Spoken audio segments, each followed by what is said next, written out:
18-19 पे मुझे बोलने का मौका दिया। आज हम गृह और कारागार विभाग पे चर्चा कर रहे हैं उनकी मांग के ऊपर, और मैं समझता हूं सबसे महत्वपूर्ण जो अंग है वो है कानून व्यवस्था। आप लोग जो सत्ता के अंदर आए उसमें बहुत बड़ा मुद्दा कानून व्यवस्था का भी था। नहीं सहेगा राजस्थान जैसे नारे देके जनता को गुमराह करने का काम किया, और आज जो स्थिति है वो आप सब लोगों के सामने है। मैं यहां जिक्र करना चाहूंगा, अभी जो आज सदन में जो बातें चली उन्हीं से ही मैं अपनी बात शुरू करना चाहूंगा। हमारे डेगाना से आने वाले माननीय सदस्य ने कहा कि किस प्रकार से एक एसएचओ का वहाँ भ्रष्टाचार था, उसको हटाया गया, उसने वापस वहाँ पे ज़मीन भी खरीदी, लेकिन यहीं पे उस पे कार्रवाई नहीं हुई। उसको प्रमोशन दिया गया, उसको टोंक के जिले के अंदर उसको स्थापित किया गया, 2 स्टार होते हुए भी 3 स्टार उसको थाना दिया गया। ये सरकार उसको उपकृत करने में कोई कमी नहीं छोड़ रही है। ये पहली बात मैं आपको बताना चाहूँ। दूसरी बात मैं कहना चाहूँगा, हमारे सिविल लाइन से आने वाले माननीय सदस्य जो कि बहुत ही वरिष्ठ हैं, पत्रकार हैं, वो सारी बातें तो कह गए, लेकिन उनके साथ साथ वो ये स्थिति भी बता गए कि सिविल लाइंस के अंदर क्या स्थिति है, जाम की स्थिति क्या है, ट्रैफिक के जो चौराहे हैं वहाँ पे ट्रैफिक कांस्टेबल्स की क्या स्थिति है। ये उन्होंने गलती नहीं की, ये हम सबकी जिम्मेदारी है। यहाँ हम एक दूसरे जो झगड़ते हैं ना, वो झगड़ने की बजाय हमें जो कमियां खामियां हैं और उसका क्या अपन सुधार कर सकते हैं, ये चीज हमको यहाँ पे बतानी चाहिए। निश्चित तौर पर आपने बताई है, सरकार के संज्ञान में आएगी और मैं समझता हूं सरकार इस पे कार्रवाई करेगी। यहाँ पे विजयनगर की घटना की भी बात आई। मैं समझता हूं ऐसा घिनौना कृत्य इस सरकार की नाक के नीचे हो रहा है, और खुद आपके विधायक आपकी जांच से संतुष्ट नहीं है। माननीय आसन ने व्यवस्था दी कि इसकी एसआईटी से जांच कराई जाए। केकड़ी से आने वाले सदस्य ने कहा कि इसकी एसआईटी से जांच कराई जाए। ब्यावर से आने वाले माननीय सदस्य ने कहा कि इसकी एसआईटी से जांच कराई जाए। तो क्या जो जांच चल रही है, आपने जिक्र किया है माननीय सदस्य नहीं, यानी तो ये जो बात है माननीय सभापति जी बिराजो, इसका मतलब सरकार के विधायक भी राजस्थान पुलिस की जो कार्रवाई चल रही है उससे संतुष्ट नहीं है।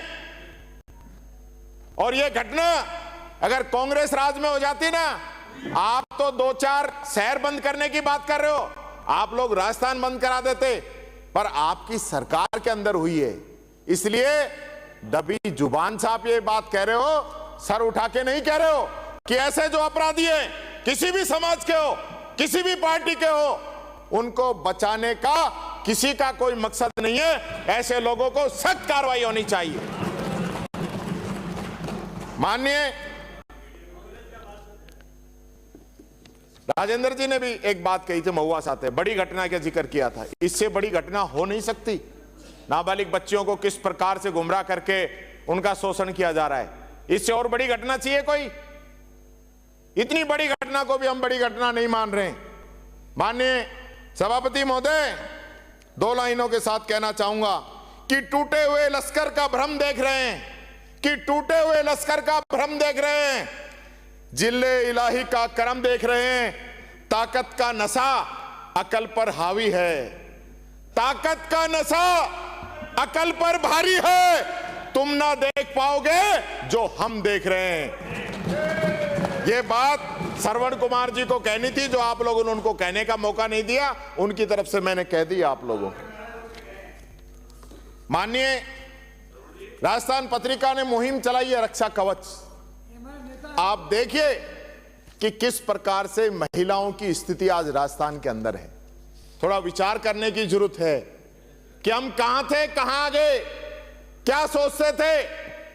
आज मैडम साहब, मुझे जिस दिन आपने एक बात कही यहीं एक जवाब देते हुए कि आपके राज में पुलिस पिटती थी, सही है ना?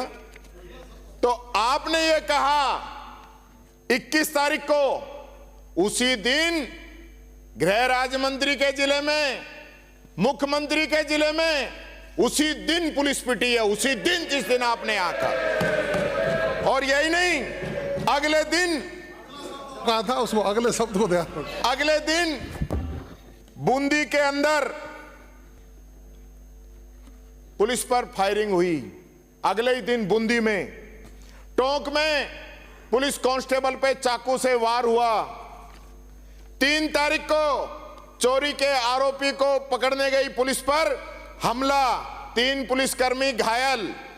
27 तारीख को धौलपुर में बजरी माफिया और पुलिस के बीच संघर्ष। और इससे बड़ी बात क्या होगी, आपके आरटीओ को पुलिस पकड़ लेती है, आरटीओ के इंस्पेक्टर को पुलिस पकड़ रही है, फिर उनको छोड़ रही है। समझ में नहीं आ रहा कौन किसको चेक कर रहा है। आरटीओ पुलिस ये समन्वय बैठाओ इन डिपार्टमेंटों का। और तो और 25 तारीख को आप तो नाक ही कटवा दी। आप लोग झालावाड़ मध्य प्रदेश की पुलिस आई थी, अपन तो पिटे पिटे मध्य प्रदेश वालों को पिटवा दिया आप लोगों ने झालावाड़ के अंदर। ये स्थिति है आपकी। ये बातें करने से काम नहीं चलेगा, जवाब तो देना पड़ेगा। ये कन्हैया हत्याकांड की बात हुई, कन्हैया लाल हत्याकांड के अंदर 4 घंटे के अंदर हमारे समय में पुलिस ने उन आरोपियों को गिरफ्तार किया। कोई हिंसा नहीं होने दी, कोई हिंसा नहीं होने दी। और अगले ही दिन आपने उस केस को एनआईए को दे दिया। सीएम, सीएस, डीजी सब लोग उदयपुर गए, सीएम गए, सीएस गए, डीजी गए, सब लोग उदयपुर गए, कन्हैया लाल के घर गए और 50 लाख का मुआवजा हमने दिया। उसके दोनों बेटों को सरकारी नौकरी हमने दी। और आप लोगों ने अफवाह फैलाई कि 5 लाख रुपए दिए। और आप लोग कहां थे? हैदराबाद के अंदर मीटिंग चल रही थी आप लोगों की, शांति स्थापित करने के लिए समय नहीं था।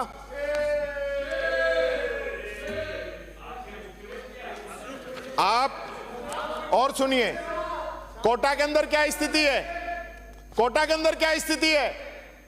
कोटा के अंदर हम लोग, मैं स्वयं भी, हम लोग बिजली की डिमांड के ऊपर वहां धरना देने गए। यानी मेरे पे मुकदमा दर्ज कर दिया।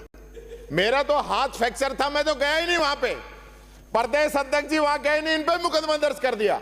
यही नहीं, कोटा के अंदर विधायकों पर, कांग्रेस के नेताओं पर, पुलिस अधिकारियों पर, वकीलों पर और यहां तक कि पत्रकारों तक भी मुकदमे दर्ज किए जा रहे हैं, जो कि इस लोकतंत्र का, संविधान का अपमान है। माननीय सभापति जी, इस प्रकार से चलने वाला नहीं है।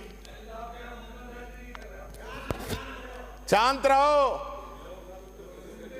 आपने, आपके मंत्री ने कहा मेरे फोन टेप हो रहे। आपने विधानसभा के अंदर गृह राज्य मंत्री ने बयान दिया कि फोन टेप नहीं हो रहे। उन्होंने 2 दिन बाद फिर कह दिया कि मेरे फोन टेप हो रहे हैं। तो आज वापस फिर वक्तव्य दे देना आप दोबारा कि उनके फोन टेप नहीं हो रहे।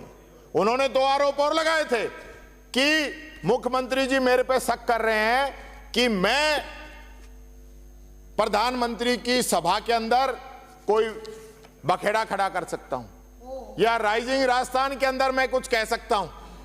इस प्रकार के आरोप मेरे पे लगाए जा रहे हैं। ये आपके कैबिनेट मंत्री ने कहा है।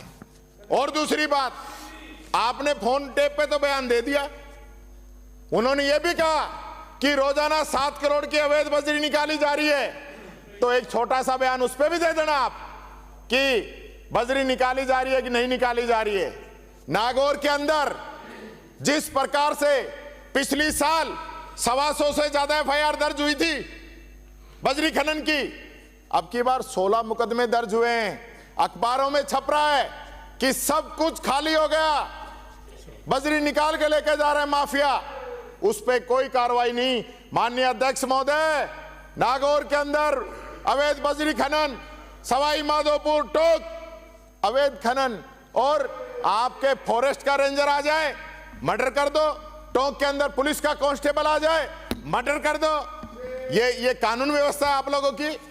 ये कानून व्यवस्था है क्या? जैसे हालात पैदा कर दिया आप लोगों ने राजस्थान के अंदर, ऐसा कुछ हो नहीं सकता। बड़ी मजेदार बात और सामने आई कि मुख्यमंत्री जी को फोन पे धमकी, फिर दोबारा फिर आ गई और तीसरी बार भी आ गई। कमाल है। ये हमारे माननीय सदस्य कह रहे थे कि आप तो सारी जेल जो है ना वो बाहर बनवा दो, जिससे कि मुख्यमंत्री को धमकी बंद हो जाएंगी। मुख्यमंत्री का नंबर ही चेंज करवा दो यार, इतना खर्चों करवा रहा हूं। यानी कि प्रदेश के मुखिया, गृह मंत्री और उसके बाद जेल के भी मंत्री वही हैं, और जेल से धमकी आ जाए मुख्यमंत्री जी को। कमाल है, कोई मजाक बना रखा है। 3 बार आपके प्रदेश अध्यक्ष को धमकी और बड़े बड़े लोगों को धमकी। ये शासन चल रहा है, ये कानून व्यवस्था है। ये बात मैं आप लोगों से कहना चाहूंगा। इसी प्रकार से अभी आपने देखा होगा 2 दिन पहले भीलवाड़ा शाहपुरा के अंदर ब्याज माफियाओं से तंग आके 2 लोगों ने सुसाइड कर लिया। क्यों भाई?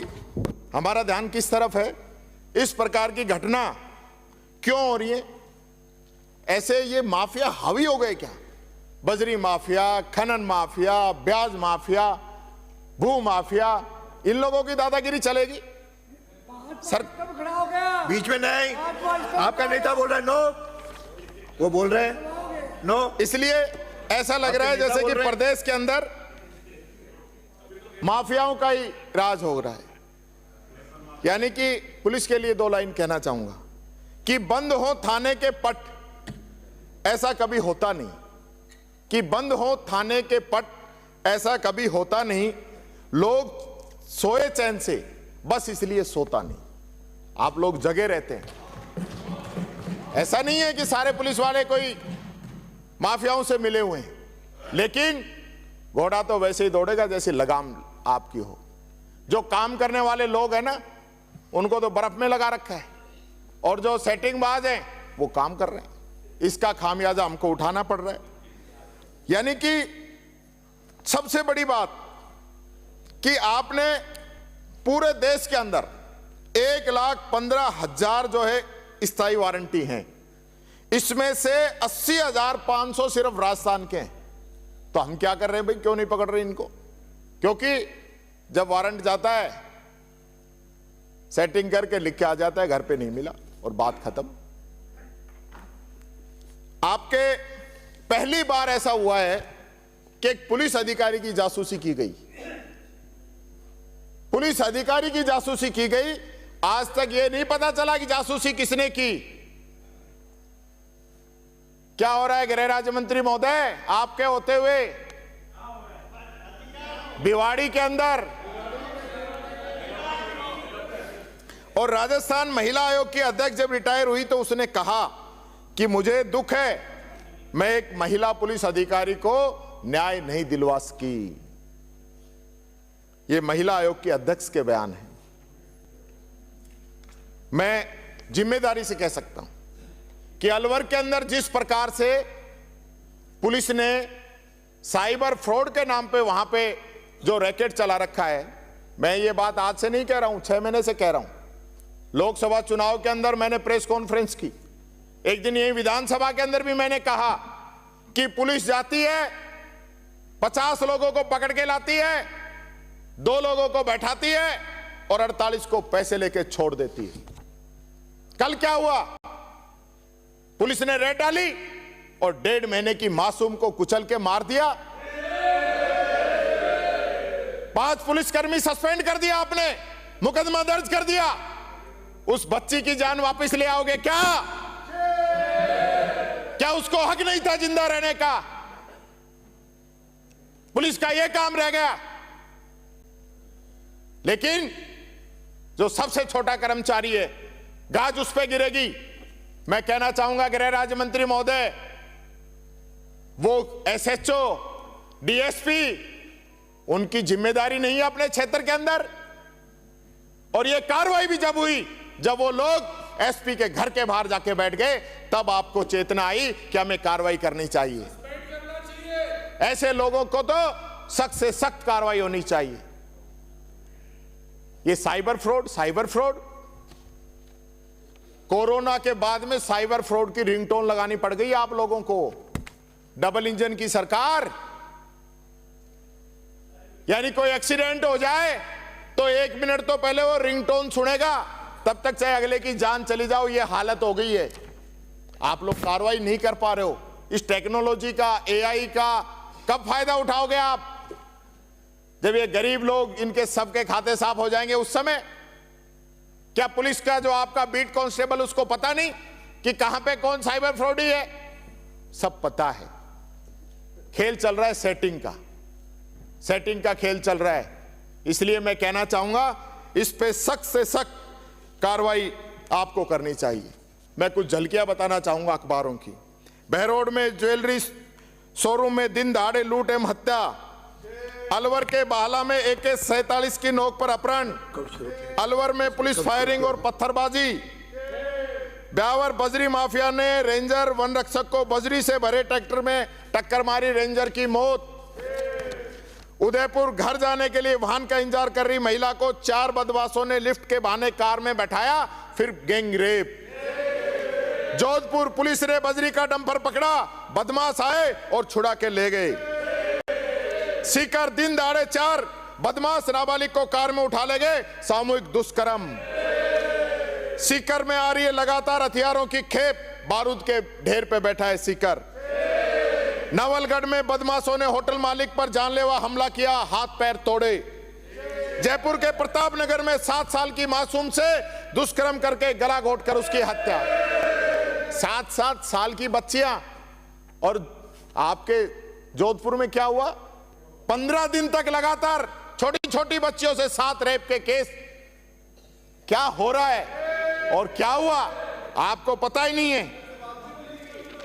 खोनोगरियन थाने के सामने दिन दहाड़े फायरिंग। सुल्ताना में बदमाशों ने थाने में घुसकर पुलिस जीप को मारी टक्कर। पचेरी में दलित युवक को पानी के मटके छुआ तो बेरहमी से पिटाई। सांगानेर में डबल मर्डर। करदनी में चली गोलियां। जयपुर बना फायरिंग रेंज। ये अखबारों की सुर्खियां हैं। जोधपुर में 80 वर्ष की विधवा का दिन दहाड़े गला रेता। नागौर में स्कूल बस से उतरकर जा रही मासूम से दुष्कर्म। और भरतपुर में पनोरी टोल नाके पर क्या हुआ? पुलिसकर्मी को पीटा टोल वालों ने। यह हालत हो रही है। बिलाड़ा में बंधक बनाकर नाबालिग से दुष्कर्म। गुड़ामलानी में दलित युवक को पेड़ से उल्टा लटकाकर पीटा दलित को। गुड़ामलानी में सुनिए दलितों पे क्या क्या हो रहा है। सांचौर में 3 साल की बच्ची से दुष्कर्म। रामगढ़ में गैंगरेप के बाद वीडियो वायरल, बालिका ने जान दे दी इससे हाथ होके। जोधपुर में स्कूल कोचिंग सेंटर के पास धड़ल्ले से मिल रही है एमडी ड्रग्स। ये कुछ सुर्खियां हैं और ये और भी है मेरे पास। मैं आपको कुछ आंकड़े बताना चाहूंगा जो हालत जो है। आपने एक बार और कहा था भिवाड़ी में आतंकी सेंटर, मैंने वो बात यहां भी उठाई थी। 2 चीज एक साथ नहीं हो सकती। अगर भिवाड़ी के अंदर आतंकी सेंटर चल रहा था तो रिपोर्ट सार्वजनिक कीजिए आप लोग आज कि सेंटर चल रहा था या नहीं चल रहा था। चल रहा था तो राष्ट्रीय सुरक्षा एजेंसियां क्या कर रही थी, और नहीं चल रहा था तो इतना बड़ा लोकसभा चुनाव से पहले बखेड़ा खड़ा करने की क्या जरूरत थी। यह बात मैं आपसे पूछना चाहूंगा। मैं आपको यह कहना चाहूंगा कि 2024 में महिला अपराध के 36,299 मुकदमे दर्ज हुए। यानी कि हर 15 मिनट में राजस्थान के अंदर एक महिला से बलात्कार हो रहा है। हाँ झूठे बताओ ना, अच्छा है, ये तो बहुत बढ़िया। साल 2024 में बलात्कार के 10,629 मुकदमे राजस्थान में दर्ज हुए हैं। प्रदेश में 1607 निर्दोष लोगों की हत्या कर दी गई और 2915 लोगों को हत्या का प्रयास किया गया। और प्रदेश में अपहरण के 10,629 मुकदमे दर्ज हो रहे हैं, यानी हर घंटे में एक व्यक्ति का अपहरण हो रहा है। बीते एक साल में 7339 बच्चे लापता हुए हैं, उनमें से 84% 6196 लड़कियां हैं, और इनमें से अब भी 501 बच्चे लापता हैं, जिनमें 451 लड़कियां हैं। क्या कर रही है पुलिस? 2022 की तुलना में 2024 में दुष्कर्म के साथ हत्या के 18.75% मुकदमे बढ़े हैं। 2022 की तुलना में 2024 में नाबालिग के दुष्कर्म के मामले 10.12% बढ़े हैं। 2024 में दुष्कर्म के साथ हत्या के 26.32% मामलों में अनुसंधान पेंडिंग है, और पोस्को के 11.73 मामलों में अनुसंधान पेंडिंग है। पिछले साल के क्या कर रहे हो आप? पोस्को तक के मुकदमों में आप जांच नहीं कर पा रहे हो। यह बात मैं कहना चाहूंगा। SC/ST के लोगों को गंभीर चोट पहुंचाने में 22 की तुलना में 61% मामले बढ़े हैं। SC/ST के अपराध के अनुसंधान में पेंडेंसी 18% है। जो दलितों का प्यार बरसा रहे हो ना, यहां नजर आ रहा है किस प्रकार से आप लोग बरसा रहे हो। यहां आपके विधायक जयपुर शहर से आते हैं, शायद हवा महल से, महाराज साहब, वो कह रहे हैं कि जयपुर के अंदर बांग्लादेशी रोहिंग्या रह रहे हैं।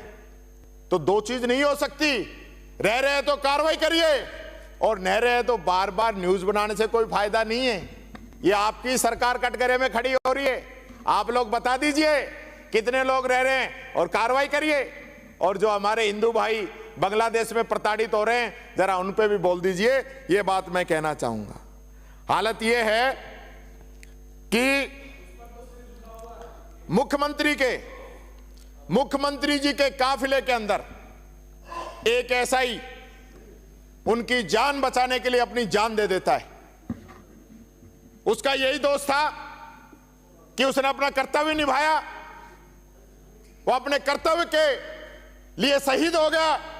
माननीय अध्यक्ष महोदय, बड़ा दुख का विषय है, आज भी उसके परिजन दर दर की ठोकरें खा रहे हैं। आज तक उस परिवार को न्याय नहीं मिला है। आज तक उस परिवार को न्याय नहीं मिला। क्यों नहीं मिला?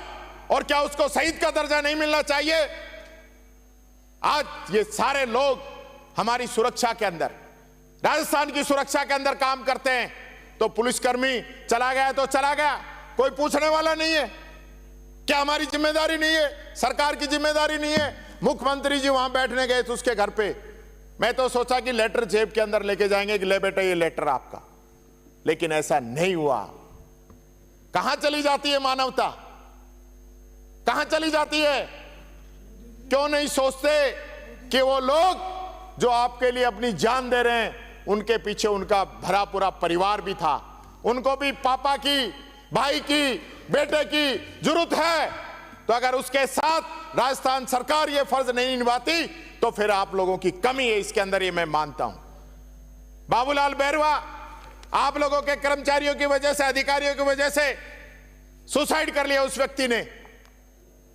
आपने क्या किया उस परिवार के लिए?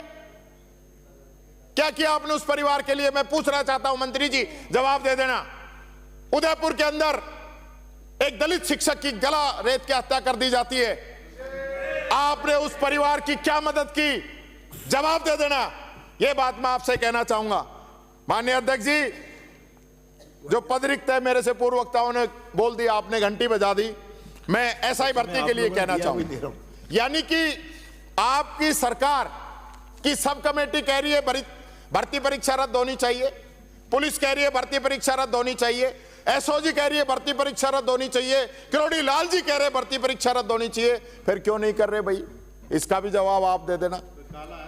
आपने, मुख्यमंत्री जी ने जो यहां पे घोषणाएं की, मैं बताता हूं एक बार आपको। भवनों के लिए 15 करोड़ का प्रावधान रखा, 1 रुपया खर्च नहीं। आवासीय भवनों के निर्माण पर 144 करोड़ का प्रावधान रखा, 40 करोड़ रुपए खर्च किए हैं। और पुलिस आधुनिकीकरण के लिए जो आप कह रहे हो ना, इनको फॉर्च्यूनर दीजिए, इनको अच्छी सुविधाएं दीजिए, एक चवन्नी नहीं दी, कहां से दोगे? कुछ भी नहीं दिया, 1 रुपए का बजट नहीं है। और इनके मकानों की मरम्मत के लिए 35 करोड़ का बजट रखा था, 1.25 करोड़ आपने खर्च किए। पुलिस के आवासीय भवनों की मरम्मत के लिए 35 करोड़ का रखा, उसमें भी 69 लाख रुपए आपने खर्च किए हैं। इसलिए काफी बातें हैं, वो मैं नहीं कहते हुए माननीय अध्यक्ष जी 1 मिनट में मैं इनकी कर्मचारियों कुछ डिमांड्स हैं वो बताना चाहूंगा। एक तो कांस्टेबल का जो प्रमोशन का मामला है, काफी समय से डीपीसी इन लोगों की पेंडिंग है। पुलिस की कांस्टेबल से लेकर निरीक्षक तक की इनको कराने का काम कीजिए। इनकी जो भर्ती है, जो पद खाली हैं, मैं समझता हूं 25,000 से ज्यादा है, 3500 की घोषणा हुई है, उससे काम चलने वाला नहीं है, वो आप बढ़ाइए। इनका जो जोखिम भत्ता है वो आप बढ़ाइए। पेंशन जो प्रणाली आरएसी की, उसके अंदर भी संशोधन करने की जरूरत है, ये बात मैं कहना चाहूंगा। होमगार्ड के जो जवान हैं उनको अपन देते ही क्या है, उन लोगों को भी 12 महीने की ड्यूटी आप दीजिए ताकि वो अपने परिवार का जीवन यापन कर सकें। उनका भी ईएसआई और पीएफ का लाभ दिया जाए और इनकी 58 से बढ़ाकर 60 साल की उम्र की जाए, ये मैं आपसे डिमांड करता हूं। और जो कारागार विभाग के कर्मचारी हैं, इनके भी 1100 से ज्यादा पद रिक्त हैं, ये बराबर जो है डिमांड कर रहे हैं कि इनकी तनख्वाह में और मैस भत्ते के अंदर वृद्धि, हार्ड ड्यूटी के अंदर 1000 रुपए दिए जाते हैं उसमें वृद्धि, और इनका जो एमएससीपी है वो भी 10, 20, 30 के माध्यम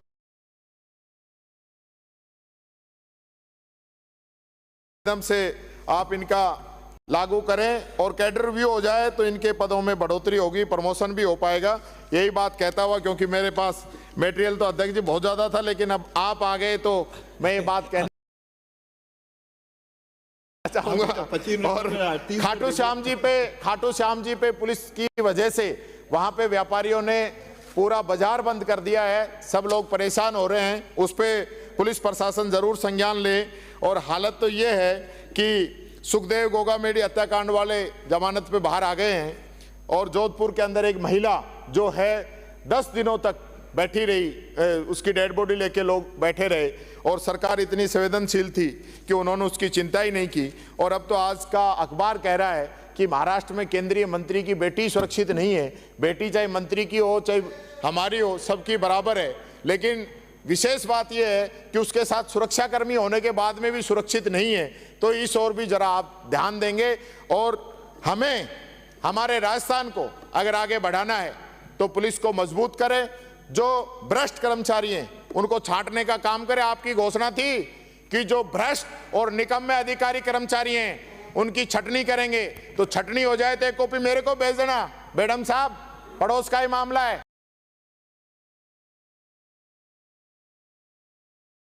ये बात आपसे मैं कहना चाहूंगा, आपने मौका दिया, इसके लिए बहुत बहुत धन्यवाद। जय हिंद, जय भारत। श्री जवाहर सिंह मैडम, माननीय गृह राज्य मंत्री।